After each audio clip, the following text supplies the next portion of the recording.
বাংলার সবচেয়ে প্রাচীন নগরী মহাস্থানগড়, যার ইতিহাস ছুঁয়ে গেছে হাজার বছরের ধূলিকণা। কিন্তু এই গড়ের মধ্যে আছে এক অদ্ভুত রহস্য, একটা গোপন দরজা যা আজও কেউ খুলে দেখতে পারেনি। জনশ্রুতি বলে এই দরজার পেছনে রয়েছে এক গুপ্ত রাজকোষ, যেখানে লুকিয়ে আছে সোনা, রূপা, মূল্যবান হীরার খনি আর প্রাচীন রাজবংশের নিদর্শন। কিন্তু প্রশ্ন হলো, দরজাটা এখনো কেন বন্ধ? কেন কেউ তা খুলতে সাহস পায় না? স্থানীয়দের মতে বহু বছর আগে কয়েকজন গবেষক এই গোপন দরজা খোলার চেষ্টা করেছিলেন।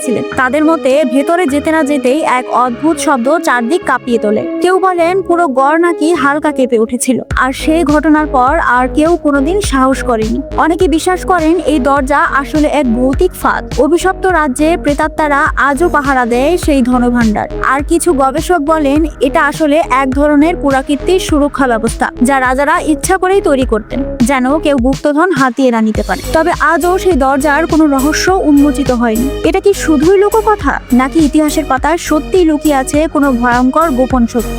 আপনি কি ভাবেন, এই দরজার পেছনে কি আছে সত্যিকারের গুপ্তধন, নাকি সবটাই মানুষের কল্পনা? কমেন্টে জানান আপনার মতামত। আর এমন রহস্যময় ইতিহাস জানতে চ্যানেলটি সাবস্ক্রাইব করুন।